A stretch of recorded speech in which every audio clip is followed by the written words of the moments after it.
ನಮಸ್ಕಾರ ಗೆಳೆಯರಿ, stock market Kannada ಚಾನಲ್ಗೆ ಸ್ವಾಗತ ಸುಸ್ವಾಗತ. ಗೆಳೆಯರಿ, ನೀವೆಲ್ಲರೂ ಈಗಾಗಲೇ ಇವತ್ತಿನ ನಮ್ಮ ಮಾರ್ಕೆಟ್ ಪರ್ಫಾರ್ಮೆನ್ಸ್ ಅನ್ನ ನೋಡಿದ್ದೀರಿ ಅಂದ್ಕೊಳ್ತೀನಿ. ನೋಡಿಲ್ಲ ಅಂದ್ರೂ ಪರವಾಗಿಲ್ಲ, ಈ ವಿಡಿಯೋದಲ್ಲಿ ನಾವು ಅದರ ಬಗ್ಗೆನೇ ಒಂದಷ್ಟು ವಿಚಾರಗಳನ್ನು ತಿಳ್ಕೊಳ್ಳೋಂಥ ಪ್ರಯತ್ನ ಮಾಡೋಣ. ತುಂಬಾ ದಿನದ ನಂತರ ನಮ್ಮ ಮಾರ್ಕೆಟಲ್ಲಿ ಭರ್ಜರಿ ಪರ್ಫಾರ್ಮೆನ್ಸ್ ಇವತ್ತು ಕಂಡು ಬಂದಿದೆ. ಅದರ ಹಿಂದಿನ ಕಾರಣ ಏನು ಅನ್ನೋದನ್ನ ನಾವು ಈ ವಿಡಿಯೋ ಮೂಲಕ ತಿಳ್ಕೊಳ್ಳುವಂತ ಪ್ರಯತ್ನ ಮಾಡೋಣ. ಗೆಳೆಯರೆ, ಮೊದಲಿಗೆ ಇವತ್ತಿನ ನಮ್ಮ ನಿಫ್ಟಿ ಪರ್ಫಾರ್ಮೆನ್ಸ್ ಅನ್ನು ನೋಡಬಹುದು. 369 ಪಾಯಿಂಟ್ಸ್ ಅಥವಾ 1.64% ರ್ಯಾಲಿ ನಿಫ್ಟಿಯಲ್ಲಿ ಕಂಡು ಬಂದಿದೆ. ಒನ್ ಸೈಡೆಡ್ ರ್ಯಾಲಿ ಅಂತಾನೆ ಹೇಳ್ಬೋದು. ಓಪನಿಂಗ್ ಫ್ಲಾಟ್ ಇತ್ತು, ಆದ್ರೆ ಅದರ ನಂತರ ಬಂದಂತ ಪರ್ಫಾರ್ಮೆನ್ಸ್ ಮಾತ್ರ ಭರ್ಜರಿ ಆಗಿತ್ತು. ನಂತರ ನಾವು ಸೆನ್ಸೆಕ್ಸ್ ಪರ್ಫಾರ್ಮೆನ್ಸ್ ಅನ್ನು ನೋಡೋದಾದ್ರೆ ಇಲ್ಲೂ ಕೂಡ ನೋಡಬಹುದು 1196 ಪಾಯಿಂಟ್ಸ್ ಅಥವಾ 1.61% ಪಾಸಿಟಿವ್ ಪರ್ಫಾರ್ಮೆನ್ಸ್ ಕಂಡು ಬಂದಿದೆ. ಸೇಮ್ ಪರ್ಫಾರ್ಮೆನ್ಸ್ ಇಲ್ಲೂ ಕೂಡ ಒನ್ ಸೈಡೆಡ್ ರ್ಯಾಲಿ ಇವತ್ತು ನಮ್ಮ ಮಾರ್ಕೆಟ್ ಅಲ್ಲಿ ನೋಡ್ಲಿಕ್ಕೆ ಸಿಕ್ತು. ಹಾಗೆ ಇನ್ನೊಂದು ಇಂಪಾರ್ಟೆಂಟ್ ಸೆಕ್ಟರ್ ಯಾವ ರೀತಿ ಪರ್ಫಾರ್ಮ್ ಮಾಡ್ತು ಅಂತ ನೋಡೋದಾದ್ರೆ ಎಸ್ಪೆಷಲಿ ನಿಫ್ಟಿ ಬ್ಯಾಂಕ್ ನೋಡಬಹುದು. ಇವತ್ತು 986 ಪಾಯಿಂಟ್ಸ್ ಅಥವಾ 2.06% ರ್ಯಾಲಿ ಬ್ಯಾಂಕಿಂಗ್ ಸ್ಟಾಕ್ ಗಳಲ್ಲಿ ಕಂಡು ಬಂದಿದೆ. ಇದು ನಮ್ಮ ಮಾರ್ಕೆಟ್ ಅನ್ನ ಈ ರೀತಿಯ ಹೈ ಲೆವೆಲ್ಗೆ ತಗೊಂಡೋಯ್ತು ಅಂತಾನೆ ಹೇಳ್ಬೋದು. ಬ್ಯಾಂಕಿಂಗ್ ಸೆಕ್ಟರ್ ನ ಸ್ಟಾಕ್ ಗಳಲ್ಲಿ ಬಂದಂತ ಪರ್ಫಾರ್ಮೆನ್ಸ್ ಜೊತೆಗೆ ನಮ್ಮ ಮಾರ್ಕೆಟ್ ನ ಆಲ್ ಟೈಮ್ ಐಗೆ ಕೂಡ ಇವತ್ತು ತಗೊಂಡೋಯ್ತು. ನೀವು ಇಲ್ಲಿ ನೋಡಬಹುದು 52 ವೀಕ್ ಐ 22,993, ಹಾಗೆ ಇವತ್ತಿನ ಐ ನೋಡಬಹುದು 22,993. ಆಲ್ ಟೈಮ್ ಐ ಅಚೀವ್ ಮಾಡ್ತು. ಎಸ್ಪೆಷಲಿ ಇಂತಹ ಸನ್ನಿವೇಶದಲ್ಲಿ ಮಾರ್ಕೆಟ್ ನಿಮ್ಗೆ ಗೊತ್ತಿದೆ ಯಾವ ರೀತಿ ಬಿಹೇವ್ ಮಾಡ್ತಾ ಇತ್ತು ಲಾಸ್ಟ್ 10 ಡೇಸ್ ಬಿಫೋರ್ ಅಂತ, ಬಿಕಾಸ್ ಆಫ್ ಎಲೆಕ್ಷನ್ಸ್. ಇಂತಹ ಸಮಯದಲ್ಲಿ ಆಲ್ ಟೈಮ್ ಐ ಅಚೀವ್ ಮಾಡಿದೆ. ಹಾಗೆ ನಾವು ಸೆನ್ಸೆಕ್ಸ್ ನ ಆಲ್ ಟೈಮ್ ಐ ಅನ್ನು ಕೂಡ ನೋಡಬಹುದು 75,499. ಹಾಗೆ ಇವತ್ತಿನ ಹೈ ನೋಡಬಹುದು 75,499. ಸೆನ್ಸೆಕ್ಸ್ ಕೂಡ ಆಲ್ ಟೈಮ್ ಐ ಅನ್ನ ಇವತ್ತು ಅಚೀವ್ ಮಾಡಿದೆ. ಹಾಗೆ ನಾವು ಇವತ್ತಿನ ಮಾರ್ಕೆಟ್ ನ ಈ ರ್ಯಾಲಿಗೆ ಕಾರಣವನ್ನ ನೋಡೋದಕ್ಕೆ ಮುಂಚೆ ಬ್ರಾಡ್ ಮಾರ್ಕೆಟ್ ಇಂಡೈಸಸ್ ಹಾಗೂ ಸೆಕ್ಟೋರಲ್ ಇಂಡೈಸಸ್ ಗಳ ಪರ್ಫಾರ್ಮೆನ್ಸ್ ಅನ್ನು ಓವರ್ವ್ಯೂ ಮಾಡ್ಕೊಂಡು ಮುಂದೆ ಹೋಗೋಣ. ನಿಫ್ಟಿ 50 ಅಂತೂ ಒಳ್ಳೆ ಪರ್ಫಾರ್ಮೆನ್ಸ್ ಇತ್ತು. ನೆಕ್ಸ್ಟ್ 15 ನಲ್ಲೂ ಕೂಡ ನೋಡಬಹುದು 0.72% ಪಾಸಿಟಿವ್ ಪರ್ಫಾರ್ಮೆನ್ಸ್. 100 ಅಲ್ಲಿ 1.5% ನಿಯರ್ಲಿ. ಹಾಗೆ ನಿಫ್ಟಿ 200 ಅಲ್ಲೂ ಕೂಡ 1.3% ಪಾಸಿಟಿವ್ ಪರ್ಫಾರ್ಮೆನ್ಸ್. ನಿಫ್ಟಿ 500 ಅಲ್ಲೂ ಕೂಡ 1.19% positive performance. Over all large cap ತುಂಬಾ ಚೆನ್ನಾಗಿ ಪರ್ಫಾರ್ಮ್ ಮಾಡಿದೆ ಇವತ್ತು. ನಂತರ ಮಿಡ್ ಕ್ಯಾಪ್ ಗೆ ಬಂದ್ರೆ ಇಲ್ಲೂ ಕೂಡ ಪಾಸಿಟಿವ್ ಪರ್ಫಾರ್ಮೆನ್ಸ್ ಇದೆ, ಬಟ್ ಲಾರ್ಜ್ ಕ್ಯಾಪ್ ನಷ್ಟು ಒಳ್ಳೆ ಪರ್ಫಾರ್ಮೆನ್ಸ್ ಇಲ್ಲ. 0.4% ನಿಫ್ಟಿ ಮಿಡ್ ಕ್ಯಾಪ್ 15 ಅಲ್ಲಿ. ಹಾಗೆ ಮಿಡ್ ಕ್ಯಾಪ್ 100 ಅಲ್ಲೂ ಕೂಡ 0.48%. ಸ್ಮಾಲ್ ಕ್ಯಾಪ್ ಅಲ್ಲಿ 0.19%. ನಂತರ ಮಿಡ್ ಕ್ಯಾಪ್ 115 ಅಲ್ಲೂ ಕೂಡ 0.48%. ಸ್ಮಾಲ್ ಕ್ಯಾಪ್ ಅಲ್ಲಿ 0.13%. ಹಾಗೆ ಸ್ಮಾಲ್ ಕ್ಯಾಪ್ 215 ಅಲ್ಲಿ 0.24%. ಹಾಗೆ ನಾವು ನೆಕ್ಸ್ಟ್ ಮೈಕ್ರೋ ಕ್ಯಾಪ್ ಪರ್ಫಾರ್ಮೆನ್ಸ್ ಅನ್ನು ನೋಡೋದಾದ್ರೆ ಇಲ್ಲಿ ಸ್ವಲ್ಪ ಅಂಡರ್ ಪರ್ಫಾರ್ಮೆನ್ಸ್ ಕಂಡು ಬಂದಿದೆ. 0.1% ಡೌನ್ಫಾಲ್ ಮೈಕ್ರೋ ಕ್ಯಾಪ್ ಅಲ್ಲಿ ಕಂಡು ಬಂದಿದೆ. ಓವರ್ ಆಲ್ ಇವತ್ತಿನ ಪರ್ಫಾರ್ಮೆನ್ಸ್ ಅನ್ನು ನೋಡಿದ್ರೆ ಲಾರ್ಜ್ ಕ್ಯಾಪ್ ಅಲ್ಲಿ ತುಂಬಾ ಒಳ್ಳೆ ಪರ್ಫಾರ್ಮೆನ್ಸ್ ಕಂಡು ಬಂದಿದೆ. ಮಿಡ್ ಕ್ಯಾಪ್ ಅಲ್ಲಿ ನಿಯರ್ಲಿ 0.5% ಪಾಸಿಟಿವ್ ಪರ್ಫಾರ್ಮೆನ್ಸ್ ಇದೆ. ಸ್ವಲ್ಪ ಹಿಂದೆ ಉಳಿದಿದ್ದು ಅಂತಂದ್ರೆ ಸ್ಮಾಲ್ ಕ್ಯಾಪ್ ಅಂತ ಹೇಳ್ಬೋದು. ಸ್ಮಾಲ್ ಕ್ಯಾಪ್ ಗಳು ಕೂಡ ಚೆನ್ನಾಗಿ ಪರ್ಫಾರ್ಮ್ ಮಾಡಿದಾವೆ, ಬಟ್ ಲಾರ್ಜ್ ಕ್ಯಾಪ್ ಹೋಲಿಸಿದ್ರೆ ಸ್ವಲ್ಪ ಅಂಡರ್ ಪರ್ಫಾರ್ಮೆನ್ಸ್ ಅಥವಾ ಕಡಿಮೆ ಪರ್ಫಾರ್ಮೆನ್ಸ್ ಅಂತ ಹೇಳ್ಬೋದು. ಅದಕ್ಕೆ ಕಾರಣ ಕೂಡ ನಿಮಗೆ ಗೊತ್ತಿದೆ. ಸ್ಮಾಲ್ ಕ್ಯಾಪ್ ಮಿಡ್ ಕ್ಯಾಪ್ ತುಂಬಾ ಒಳ್ಳೆ ಪರ್ಫಾರ್ಮೆನ್ಸ್ ಅನ್ನು ಕೊಟ್ಟಿದ್ದಾವೆ ಸುಮಾರು ದಿನದಿಂದ, ಬಟ್ ಲಾರ್ಜ್ ಕ್ಯಾಪ್ ಅಲ್ಲಿ ಆ ರೀತಿಯ ಪರ್ಫಾರ್ಮೆನ್ಸ್ ಬಂದಿರಲಿಲ್ಲ ಲಾಸ್ಟ್ 1 ಇಯರ್ ಪರ್ಫಾರ್ಮೆನ್ಸ್ ಅನ್ನ ನಾವು ನೋಡಿದ್ರೆ. ಹಾಗಾಗಿ ಅವು ಸ್ವಲ್ಪ ಈಗ ಚೆನ್ನಾಗಿ ಪರ್ಫಾರ್ಮ್ ಮಾಡ್ತಾ ಇದಾವೆ. ಎಸ್ಪೆಷಲಿ ಇನ್ಸ್ಟಿಟ್ಯೂಷನ್ಸ್ ಏನ್ ಮಾಡ್ತಾರೆ ಇಂತಹ ಸಮಯದಲ್ಲಿ ಇಲ್ಲಿಂದ ತೆಗೆದು ಅಲ್ಲಿಗೆ ಇನ್ವೆಸ್ಟ್ ಮಾಡೋ ಅಂತ ಕೆಲಸ ಮಾಡ್ತಿರ್ತಾರೆ. ರೊಟೇಷನ್ ಮಾಡ್ತಾ ಇರ್ತಾರೆ, ಸೆಕ್ಟರ್ ರೊಟೇಷನ್ಸ್, ಸ್ಟಾಕ್ ರೊಟೇಷನ್. ಅಂತಹ ಸಮಯದಲ್ಲಿ ಸ್ವಲ್ಪ ಅಂಡರ್ ಪರ್ಫಾರ್ಮೆನ್ಸ್ ಅನ್ನ ಮಾಡ್ತೇವೆ, ಬಟ್ ಅಪಾರ್ಚುನಿಟೀಸ್ ಅಂತೂ ಇದ್ದೇ ಇರುತ್ತೆ as A long term investors. ನಾವು ಅದಕ್ಕೆಲ್ಲ ತಲೆ ಕೆಡಿಸ್ಕೊಳ್ಳಕ್ ಆಗೋದಿಲ್ಲ, ತಲೆ ಕೆಡಿಸ್ಕೊಳ್ಳಬಾರದು ಕೂಡ. ಅವರು ಶಾರ್ಟ್ ಟರ್ಮ್ ಬೇಸಿಸ್ ಅಲ್ಲಿ ರೊಟೇಷನ್ ಮಾಡ್ತಾ ಇರ್ತಾರೆ, ಬಟ್ ಅವರನ್ನ ನಾವು ಯಾವತ್ತೂ ಫಾಲೋ ಮಾಡೋದಿಲ್ಲ. ನಾವು ಕಂಪನಿಯ ಫಂಡಮೆಂಟಲ್ಸ್ ಅನ್ನ ಫಾಲೋ ಮಾಡಬೇಕು. ಅದರ ಮುಖಾಂತರ ನಮ್ಮ ಇನ್ವೆಸ್ಟ್ಮೆಂಟ್ ಅನ್ನ ಕಂಟಿನ್ಯೂ ಮಾಡಬೇಕು ಅಷ್ಟೇ. ನಂತರ ಸೆಕ್ಟೋರಲ್ ಇಂಡೈಸಸ್ ಗಳ ಕಡೆ ಬಂದ್ರೆ ನಿಫ್ಟಿ ಬ್ಯಾಂಕ್ ಅಲ್ಲಂತೂ ಈಗಾಗಲೇ ಪರ್ಫಾರ್ಮೆನ್ಸ್ ಅನ್ನ ನೋಡಿದ್ವಿ. ನಿಫ್ಟಿ ಆಟೋ ನೋಡಬಹುದು 2.25% ಪರ್ಫಾರ್ಮೆನ್ಸ್. ಹಾಗೆ financial services 1.9%. So financial services highest weightage ಇರುವಂತಹ ಸೆಕ್ಟರ್.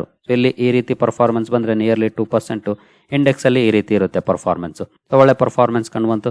ನಂತರ FMCG ನಲ್ಲೂ ಕೂಡ ಸ್ವಲ್ಪ ಪಾಸಿಟಿವ್ ಪರ್ಫಾರ್ಮೆನ್ಸ್ ಕಂಡುಬಂತು. IT ಕೂಡ ಇವತ್ತು ಚೆನ್ನಾಗಿ ಪರ್ಫಾರ್ಮ್ ಮಾಡ್ತು 1.28%.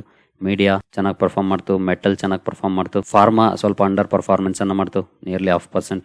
PSU ಬ್ಯಾಂಕ್ ಚೆನ್ನಾಗಿ ಪರ್ಫಾರ್ಮ್ ಮಾಡಿದ್ರು 1.7%. ಹಾಗೆ ಪ್ರೈವೇಟ್ ಬ್ಯಾಂಕ್ಸ್ 2% ಪಾಸಿಟಿವ್ ಪರ್ಫಾರ್ಮೆನ್ಸ್. ನಂತರ ರಿಯಾಲಿಟಿ ಕೂಡ ಚೆನ್ನಾಗಿ ಪರ್ಫಾರ್ಮ್ ಮಾಡಿದೆ. ಹೆಲ್ತ್ ಕೇರ್ ಮಾತ್ರ ಸ್ವಲ್ಪ ಡೌನ್ ಇದೆ ಇವತ್ತು. Pharma and health care. Consumer durables ಚೆನ್ನಾಗಿ ಮಾಡಿದಾವೆ, nearly 1% positive performance. Oil and gas ಕೂಡ ಚೆನ್ನಾಗಿ ಪರ್ಫಾರ್ಮ್ ಮಾಡಿದೆ. ಹೆಲ್ತ್ ಕೇರ್ ಅಗೇನ್ ಡೌನ್ ಇದೆ. So health care and pharma ಇವತ್ತು ಡೌನ್ ಆಗಿದೆ. ಇನ್ನು ಉಳಿದಂತೆ ಬೇರೆಲ್ಲ ಸೆಕ್ಟರ್ ಕೂಡ ಚೆನ್ನಾಗಿ ಪರ್ಫಾರ್ಮ್ ಮಾಡಿದಾವೆ. Especially banking and financial services ತುಂಬಾ ಒಳ್ಳೆ ಪರ್ಫಾರ್ಮೆನ್ಸ್ ಅನ್ನ ಇವತ್ತು ಕೊಟ್ಟಿದೆ, ಇನ್ಕ್ಲೂಡಿಂಗ್ ಆಟೋ. ಹಾಗಾದ್ರೆ ಈ ರೀತಿ ಒಳ್ಳೆ ಪರ್ಫಾರ್ಮೆನ್ಸ್ ಕಂಡು ಬರ್ಲಿಕ್ಕೆ ಕಾರಣ ಏನು? ಸೊ ಈ ಕಾರಣವನ್ನ ನಾವು ತಿಳ್ಕೊಳ್ಳೋದಾದ್ರೆ ಇವತ್ತಿನ ರ್ಯಾಲಿಗೆ ಪ್ರಮುಖ ಕಾರಣ ನಮ್ಮ RBI ಅಂತ ಹೇಳ್ಬೋದು. ಅಂದ್ರೆ ನಮ್ಮ central bank, reserve bank of India. ಹಾಗಾದ್ರೆ ಅಂತ ಏನು ವಿಷಯ ಅಥವಾ ನ್ಯೂಸ್ ಬಂತು RBI ಇಂದ ಅದನ್ನ ನೋಡೋದಾದ್ರೆ ಗೆಳೆಯರೆ ಈ ಹೆಡ್ಲೈನ್ ಅನ್ನ ನೋಡಬಹುದು. Nifty its record high, Sensex jumps 1200 points, is RBI behind the sugar rush. ಇದು ಹೆಡ್ಲೈನ್. ನ್ಯೂಸ್ ಅನ್ನ ನಾವು ನೋಡೋದಾದ್ರೆ ಎಸ್ಪೆಷಲಿ ಈ ಪರ್ಫಾರ್ಮೆನ್ಸ್ ಬಂದಿರೋದು ಯಾವಾಗ ಅಂತಂದ್ರೆ ಫೆಡರಲ್ ರಿಸರ್ವ್ ನ ಮಿನಿಟ್ಸ್ ರಿಲೀಸ್ ಆಗಿದೆ, ಅಲ್ಲಿಂದ ನೆಗೆಟಿವ್ ಪಾಯಿಂಟ್ಸ್ ಬಂದಿದೆ, ಅಮೆರಿಕನ್ ಮಾರ್ಕೆಟ್ ಡೌನ್ ಪರ್ಫಾರ್ಮೆನ್ಸ್ ಅನ್ನ ಕೊಟ್ಟಿದೆ. ಅಂತ ಸಮಯದಲ್ಲಿ ನಮ್ಮ ಮಾರ್ಕೆಟ್ ಆಲ್ ಟೈಮ್ ಹೈ ಅನ್ನ ಹಿಟ್ ಮಾಡಿದೆ. ಸೊ ಅದಕ್ಕೆ ಕಾರಣನ ನಾವು ನೋಡೋದಾದ್ರೆ ನೋಡಬಹುದು. The bulls choose to focus on the bumper dividend of ₹2.1 lakh crore announced by the India central bank for the government. ಅಂದ್ರೆ ನಮ್ಮ RBI ಇವತ್ತು 2.1 ಲಕ್ಷ ಕೋಟಿ ಡಿವಿಡೆಂಡ್ ಅನೌನ್ಸ್ ಮಾಡಿದೆ ಸರ್ಕಾರಕ್ಕೆ. ಅಂದ್ರೆ ಇಷ್ಟು ಅಮೌಂಟ್ ಅನ್ನ ಸರ್ಕಾರಕ್ಕೆ ಕೊಡುತ್ತೆ RBI ಆಸ್ ಎ ಡಿವಿಡೆಂಡ್. ಸರಿ, ಸರ್ಕಾರಕ್ಕೆ RBI ಡಿವಿಡೆಂಡ್ ಕೊಡ್ತಾ ಇದೆ, ಅದಕ್ಕೆ ಮಾರ್ಕೆಟ್ ಅಲ್ಲಿ ಯಾಕೆ ರ್ಯಾಲಿ ಬರಬೇಕು? ಇದು ತುಂಬಾ ಇಂಪಾರ್ಟೆಂಟ್ ಪ್ರಶ್ನೆ ಆಗುತ್ತೆ. ಆದ್ರೆ ಇದರಿಂದ ಬೆನಿಫಿಟ್ ಇದ್ದೇ ಇರುತ್ತೆ, ಮಾರ್ಕೆಟ್ ಸುಮ್ನೆ ಅಂತೂ ರ್ಯಾಲಿ ಕೊಡೋದಿಲ್ಲ. ಸೊ ಆ ಪಾಯಿಂಟ್ ಗೆ ನಾವು ಬರೋದಾದ್ರೆ ನೀವು ಇಲ್ಲಿ ನೋಡಬಹುದು. The higher than budgeted RBI surplus transfer would help to boost the government of India's resource envelope in FY25, allowing for enhanced expenditures or a sharper fiscal consolidation than what was penciled into the interim budget 2025. So ಈ sentence ತುಂಬಾನೇ important ಆಗುತ್ತೆ. ಕೆಲವರಿಗೆ ಅರ್ಥ ಆಗಿಲ್ಲದೆ ಇರಬಹುದು, ನಾನು ಕೆಲವು easy words ಅಲ್ಲಿ ಅರ್ಥ ಮಾಡಿಸುವಂತ ಪ್ರಯತ್ನ ಮಾಡ್ತೀನಿ. ಈ ಡಿವಿಡೆಂಡ್ ಏನಿದೆ 2.1 lakh crore, ಇದು ಮುಂಚೆ ಎಕ್ಸ್ಪೆಕ್ಟೇಷನ್ ಏನಿತ್ತು ಅದಕ್ಕಿಂತ ಜಾಸ್ತಿ ಬಂದಿದೆ. ಒಂದು ಅಂದ್ರೆ ಈಗಾಗಲೇ ಇಂಟೀರಿಯಂ ಬಜೆಟ್ ಅನೌನ್ಸ್ ಮಾಡಿದಾಗ ಇಷ್ಟು ಬರ್ಬೋದು ಅನ್ನುವಂತ ಎಸ್ಟಿಮೇಷನ್ಸ್ ಅನ್ನ ಸರ್ಕಾರ ಮಾಡಿರುತ್ತೆ, ಅದಕ್ಕಿಂತ ಜಾಸ್ತಿ ಬಂದಿದೆ. ಇದು ಮೊದಲನೇ ಇಂಪಾರ್ಟೆಂಟ್ ಪಾಯಿಂಟ್. ಎರಡನೇ ಪಾಯಿಂಟ್, ಇಷ್ಟು ಬರ್ತಾ ಇರೋದ್ರಿಂದ ಫರ್ದರ್ ಸರ್ಕಾರದ ಸ್ಪೆಂಡಿಂಗ್ ಅನ್ನ ಜಾಸ್ತಿ ಮಾಡುತ್ತೆ. ಅಂದ್ರೆ ಸರ್ಕಾರದ ಹತ್ರ ಎಕ್ಸ್ಟ್ರಾ ಕ್ಯಾಶ್ ಇರುತ್ತೆ ಖರ್ಚು ಮಾಡ್ಲಿಕ್ಕೆ. ಈಗಾಗಲೇ ನೀವು ಪರ್ಫಾರ್ಮೆನ್ಸ್ ಅನ್ನು ನೋಡಿದಿರಿ, ರೈಲ್ವೇಸ್ಗೆ ಆಗ್ಬೋದು, ಗ್ರೀನ್ ಎನರ್ಜಿಗೆ ಆಗ್ಬೋದು, ಇನ್ಫ್ರಾಗ್ ಆಗ್ಬೋದು, ಇಲ್ಲೆಲ್ಲನೂ ಕೂಡ ಸರ್ಕಾರದ ಸ್ಪೆಂಡಿಂಗ್ ಜಾಸ್ತಿ ಆಗ್ತಾ ಇದೆ, ಜಾಸ್ತಿ ಆಗಿದೆ ಕೂಡ ಲಾಸ್ಟ್ 2-3 years ಅಲ್ಲಿ. ಹಾಗಾಗಿನೇ ಆ ಸ್ಟಾಕ್ ಗಳು ಕೂಡ ಭರ್ಜರಿ ರ್ಯಾಲಿಯನ್ನ ಕೊಡ್ತಾ ಇರೋದು. ಸೊ ಇಲ್ಲಿ ಫಂಡ್ಸ್ ಇನ್ಕ್ರೀಸ್ ಆಗೋದು ಖರ್ಚು ಮಾಡೋ ಕೆಪಾಸಿಟಿಯನ್ನ ಸರ್ಕಾರಕ್ಕೆ ಜಾಸ್ತಿ ಮಾಡುತ್ತೆ. ಸೊ ಸರ್ಕಾರ ಖರ್ಚು ಮಾಡಿದಷ್ಟು ಕಂಪನಿಗಳಿಗೆ ಬಿಸ್ನೆಸ್ ಸಿಗುತ್ತೆ. ಇನ್ನೊಂದು ಪಾಯಿಂಟ್ ಅಲ್ಲಿ ನೋಡೋದಾದ್ರೆ ಜಾಬ್ಸ್ ಕೂಡ ಕ್ರಿಯೇಟ್ ಆಗುತ್ತೆ ಒಂದು ಹಂತದಲ್ಲಿ. ಇದು ಎರಡನೇ ಪಾಯಿಂಟ್. ಹಾಗೆ ಮೂರನೇ ಪಾಯಿಂಟ್ ಗೆ ಬರೋದಾದ್ರೆ ನೀವು ಇಲ್ಲಿ ನೋಡಬಹುದು, increasing the funds available for capex would certainly boost the quality of the fiscal deficit, ICRA's chief economist Aditi Nair said. ಅಂದ್ರೆ ಫಂಡ್ಸ್ ಜಾಸ್ತಿ ಆಗೋದ್ರಿಂದ ಕ್ಯಾಪಿಟಲ್ ಎಕ್ಸ್ಪೆಂಡಿಚರ್ ಜಾಸ್ತಿ ಮಾಡಬಹುದು. ನಾನು ಈಗಾಗಲೇ ಹೇಳದ್ನಲ್ಲ, ಸೇಮ್ ಮಾತು ನಾನು ಕನ್ನಡದಲ್ಲಿ ಎಕ್ಸ್ಪ್ಲೈನ್ ಮಾಡಿದ್ದೀನಿ ಈಗಾಗಲೇ. ಹಾಗೆ ಇದು ಫಿಸ್ಕಲ್ ಡೆಫಿಸಿಟ್ ಅನ್ನ ಕಡಿಮೆ ಮಾಡೋ ಚಾನ್ಸಸ್ ಕೂಡ ಇದೆ. ಹಿಂದೆ ಬಜೆಟ್ ಅನೌನ್ಸ್ ಮಾಡಿದಾಗ February 1ನೇ ತಾರೀಕು ನಾನು ವಿಡಿಯೋ ಕವರ್ ಮಾಡಿದ್ದೆ. ಮಾರ್ಕೆಟ್ ಅಲ್ಲಿ ಒಳ್ಳೆ ರ್ಯಾಲಿ ಕೂಡ ಕಂಡು ಬಂದಿತ್ತು. ಅಲ್ಲಿ ಮಾರ್ಕೆಟ್ ರ್ಯಾಲಿಗೆ ಕೆಲವು ಕಾರಣಗಳನ್ನ ತಿಳಿಸ್ಕೊಟ್ಟಿದೆ ಇದೇ ರೀತಿ ನ್ಯೂಸ್ ಅಲ್ಲಿ. ಅಲ್ಲಿ ಇಂಪಾರ್ಟೆಂಟ್ ಪಾಯಿಂಟ್ ಇದ್ದಂತಂದ್ರೆ ಫಿಸ್ಕಲ್ ಡೆಫಿಸಿಟ್. ಈ ಫಿಸ್ಕಲ್ ಡೆಫಿಸಿಟ್ 25ಗೆ ಕಡಿಮೆ ಮಾಡಿದ್ರು ಟಾರ್ಗೆಟ್ ಅನ್ನ ಬಜೆಟ್ ಅಲ್ಲಿ. ಫಿಸ್ಕಲ್ ಡೆಫಿಸಿಟ್ ಅಂದ್ರೆ ಕೊರತೆ ಬಜೆಟ್ ಕನ್ನಡದಲ್ಲಿ ಹೇಳ್ಬೇಕು ಅಂತಂದ್ರೆ. ಫಾರ್ ಎಕ್ಸಾಂಪಲ್, ನನಗೆ ತಿಂಗಳಿಗೆ ಒಂದು 50,000 ಸ್ಯಾಲರಿ ಬರುತ್ತೆ ಅಂತಂದ್ರೆ ನಾನು ತಿಂಗಳಲ್ಲಿ 60,000 ಖರ್ಚು ಮಾಡಿದ್ರೆ ನನ್ನ ಫಿಸ್ಕಲ್ ಡೆಫಿಸಿಟ್ 10,000. ಯಾಕಂದ್ರೆ ನನಗೆ ಬರೋದೇ 50,000, 60,000 ಖರ್ಚು ಮಾಡಿದೀನಿ ಅಂದ್ರೆ ಎಕ್ಸ್ಟ್ರಾ 10,000 ಖರ್ಚು ಮಾಡಿದೀನಿ. ಸೊ ನನ್ನ ಕೊರತೆ ಬಜೆಟ್ 10,000. ಈ ರೀತಿ ಸರ್ಕಾರಕ್ಕೂ ಕೂಡ ಫಿಸ್ಕಲ್ ಡೆಫಿಸಿಟ್ ಇದ್ದೇ ಇರುತ್ತೆ, ಕೊರತೆ ಬಜೆಟ್ ಇದ್ದೇ ಇರುತ್ತೆ. ಆಲ್ಮೋಸ್ಟ್ ನೀವು ಯಾವುದೇ ಗವರ್ನಮೆಂಟ್ ನ ನೋಡಿದ್ರು ಕೂಡ ಕೊರತೆ ಬಜೆಟ್. ನಮ್ಮ ಕರ್ನಾಟಕ ಗವರ್ನಮೆಂಟ್ ಕೂಡ ಫಿಸ್ಕಲ್ ಡೆಫಿಸಿಟ್ ಇದಿರುತ್ತೆ, ನಮ್ಮ ಇಂಡಿಯನ್ ಗವರ್ನಮೆಂಟ್ ಕೂಡ ಫಿಸ್ಕಲ್ ಡೆಫಿಸಿಟ್ ಇರುತ್ತೆ.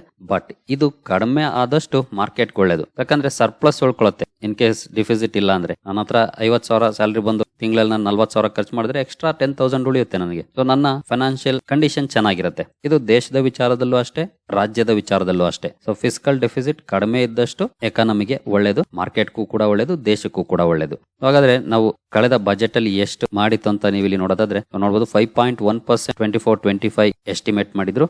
ಹಾಗೆ 25-26ಗೆ 4.5% ಎಸ್ಟಿಮೇಟ್ ಮಾಡಿದ್ರು. ಇದು ಫೆಬ್ರವರಿ ನ್ಯೂಸ್, ನೀವು ಇಲ್ಲಿ ನೋಡಬಹುದು 5 February 2024. ಈಗ ಏನು 2.1 lakh crore ಸರ್ಕಾರಕ್ಕೆ ಬಂದಿದೆ ಡಿವಿಡೆಂಡ್ ಮೂಲಕ, ಅದು ಇದರ ಅಲೈನ್ಮೆಂಟ್ ಅಲ್ಲಿ ಇರುತ್ತೆ. ಅಂದ್ರೆ ಅವರ ಟಾರ್ಗೆಟ್ ಏನಿದೆ 5.1%, ಅದು ಅಚೀವಬಲ್ ಆಗುತ್ತೆ ಎಕ್ಸ್ಟ್ರಾ ಫಂಡ್ ಸರ್ಕಾರಕ್ಕೆ ಸಿಗೋದ್ರಿಂದ. ಇದು ಇವತ್ತು ಬಿಗ್ ಮೂವ್ಮೆಂಟ್ ಬರ್ಲಿಕ್ಕೆ ಕಾರಣ ಆಗಿದೆ ನಮ್ಮ ಮಾರ್ಕೆಟ್ ಅಲ್ಲಿ ಅಂತ ಹೇಳ್ತಿದ್ದಾರೆ ಹಲವಾರು ಅನಲಿಸ್ಟ್. ಹಾಗೆ ನೋಡಬಹುದು, economist say the government may choose to spend the whole bonanza and could split them equal or disproportionately between revenue expenditure and capital expenditure without altering the fiscal deficit GDP target. And they may also partially spend the bonanza and partially use it to reduce market borrowings and fiscal deficit, said MK Global lead economist Madhavi Arora. ಅಂದ್ರೆ ಬಂದಿರುವಂತ ಎಲ್ಲ fund ಅನ್ನು ಕೂಡ capital expenditure ಗೆ, revenue expenditure ಗೆ spend ಮಾಡಬಹುದು ಒಂದು ದಾರಿ, without fiscal deficit and GDP target ಅನ್ನ ಚೇಂಜ್ ಮಾಡದೆ, ಅಥವಾ ಅದರಲ್ಲಿ ಪಾರ್ಟ್ ಆಫ್ ದ ಫಂಡ್ ಅನ್ನು ಮಾರ್ಕೆಟ್ ಬಾರೋಯಿಂಗ್ಸ್ ಅನ್ನ ರೆಡ್ಯೂಸ್ ಮಾಡ್ಲಿಕ್ಕೆ, ಹಾಗೆ ಫಿಸಿಕಲ್ ಡೆಫಿಸಿಟ್ ಅನ್ನ ರೆಡ್ಯೂಸ್ ಮಾಡ್ಲಿಕ್ಕೆ ಕೂಡ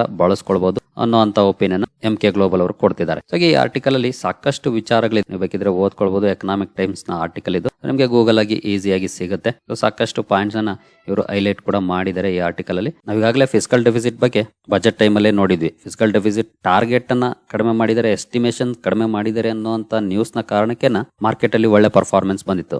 ಈಗ ಅದಕ್ಕೆ ಒಂದು ಆಡೆಡ್ ನ್ಯೂಸ್ ಅಂತಾನೆ ಹೇಳ್ಕೋಬಹುದು, RBI ಇಂದ ಬಂದಿರುವಂತ ಈ ಡಿವಿಡೆಂಡ್ ಫಂಡ್ ಅನ್ನ ಅಥವಾ ಅಮೌಂಟ್ ಅನ್ನು. ಹಾಗಾಗಿ ಈ ನ್ಯೂಸ್ ಬಂದ್ಮೇಲೆ especially banking and financial sector ನ ಸ್ಟಾಕ್ ಗಳಲ್ಲಿ ಭರ್ಜರಿ ಪರ್ಫಾರ್ಮೆನ್ಸ್ ಬಂದಿದೆ. ಒಂದೇ ದಿನದಲ್ಲಿ 4 ಲಕ್ಷ ಕೋಟಿಗೂ ಅಧಿಕ ವೆಲ್ತ್ ಕ್ರಿಯೇಟ್ ಆಗಿದೆ ಇನ್ವೆಸ್ಟರ್ಸ್ಗೆ. ಓವರ್ ಆಲ್ ಒಳ್ಳೆ ಪರ್ಫಾರ್ಮೆನ್ಸ್ ಅಂತೂ ನಮ್ಮ ಮಾರ್ಕೆಟ್ ಅಲ್ಲಿ ಕಂಡುಬಂತು.